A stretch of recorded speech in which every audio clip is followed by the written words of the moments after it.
everything that happened to Dr. McNamee happened to me. And happened to Dr. McNamee and other staff.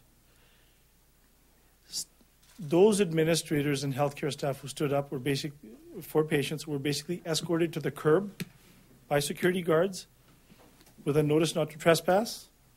Said, thank you very much. Have a wonderful life. Don't come back. That's just how they dealt with anyone who stood up. Graham, this isn't about Raj Sherman, okay? This isn't about me. This is about Albertans. Albertans have been suffering. This isn't about John McNamee either. It's not about Dr. McNamee, or Kieran McNamee, sorry.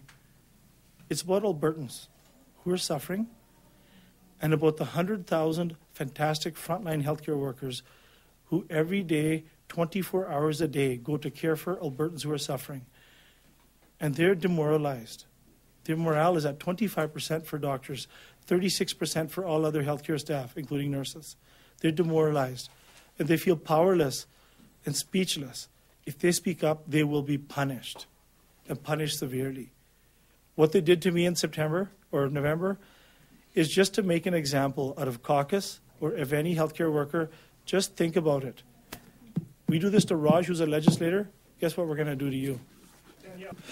The doctors have all known about it. They've all talked about it, but they've been absolutely fearful of speaking up about it.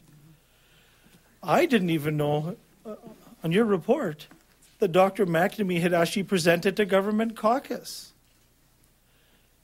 And before you, on the public record, they denied it. Look at who government caucus members were in 1999 from the current group of ministers that are in the front bench. Dr. McNamee presented to them. Some of them became future health ministers who completely denied this in public. And then dared me to say it outside of the legislature. Well, if I could get Brian. When the medical officers of health were either fired or their contracts not negotiated, that was an HR problem. We had a pandemic, an H1N1 pandemic. The government made that an HR problem. You recently had a Health Quality Council report. The HR problem that it was the failure of the government. That's the HR problem, not the medical officers of health. When there are legitimate cases, they turn this into individual HR problems. That's the problem. The people that need to be fired are the government, not the people who are doing their job.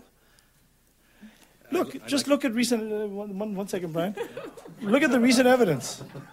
In 2008, the things, please go through those emails. You guys haven't gone through the emails I tabled on Monday. You haven't. You haven't read them. You need to do your homework. The Premier got an email with 322 cases 4 days after the election on these cases.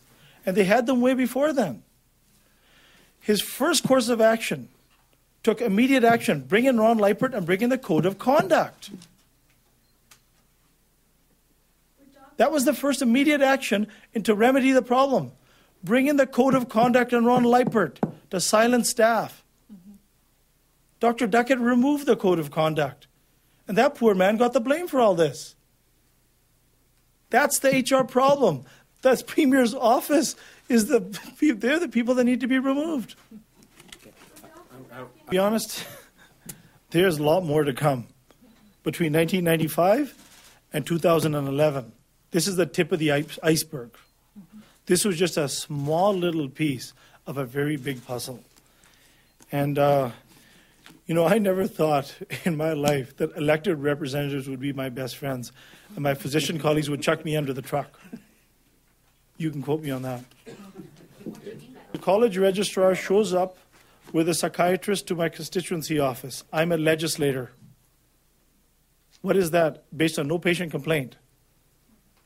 I've been slandered and libeled in a letter to every medical student, every medical resident, to every doctor. I have a tape recording here that says 5:30 in the morning, a certain elected representative stepped out of the legislature, called somebody who was the AMA president. That AMA president called the ER department where I work, not to express concern, but to rally support, looking for physicians around me. And then a certain elected representative talked to a representative on the board of the Alberta Medical Association who's an emergency doc. At 6 a.m. said, can you please come and drag Raj out of the legislature? You tell me.